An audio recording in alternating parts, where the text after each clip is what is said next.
La problématique, c'est de savoir quelles essences seront en place pour la forêt de demain. Quel choix on va faire en fonction de toutes les périodes de sécheresse qu'on vient d'avoir depuis 2015. Ça fait 6 ans de sécheresse consécutive que la forêt a subi, avec des gros dépérissements. Alors ça a commencé avec le dépérissement des épicéas, on en a beaucoup parlé dans la presse, des sapins par la suite, et le gros des dépérissements est à venir.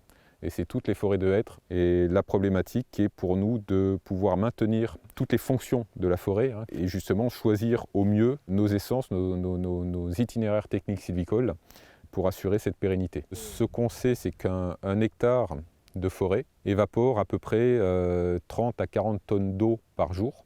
Donc ça fait une lame d'eau de 3 à 4 mm. Et donc il y a des essences qui sont plus ou moins bien adaptées au manque d'eau. Ce problème de manque d'eau nous a incité à regarder de manière, on va dire, plus intense et plus profonde, sans mauvais jeu de mots, la partie sol. Donc pour ce faire, on a creusé des fosses à la pelle mécanique sur à peu près 2 mètres, 2,20 m de profondeur.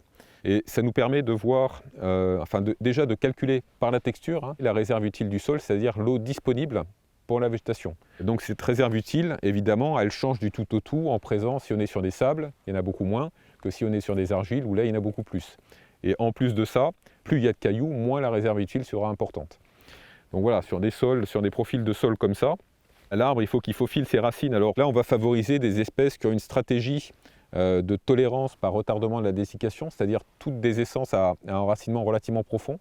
Par exemple, là, sur cette parcelle-là, ça sera du chêne en matrice générale et on va assurer un mélange avec du cèdre qui permettra, qui est largement capable justement de prospecter les horizons profonds. On est sur des plateaux calcaires. Alors ce qui caractérise les stations de plateaux calcaires, c'est une très très forte hétérogénéité à l'échelle de la parcelle.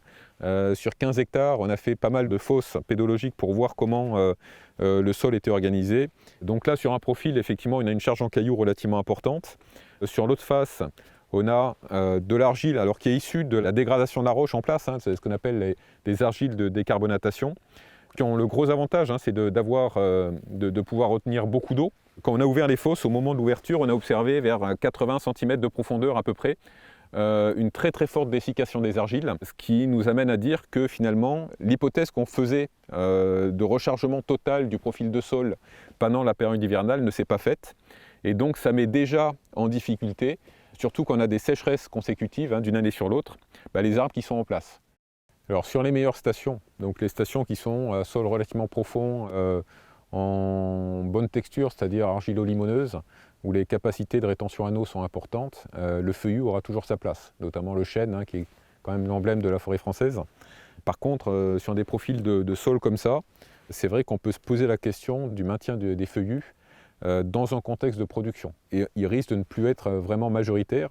On va toujours les garder, de toute façon la régénération naturelle va s'installer. Par contre, notre objectif, c'est d'enrichir justement ces régénérations naturelles feuillues avec des espèces plus résistantes au sec, alors soit feuillues, mais surtout résineuses.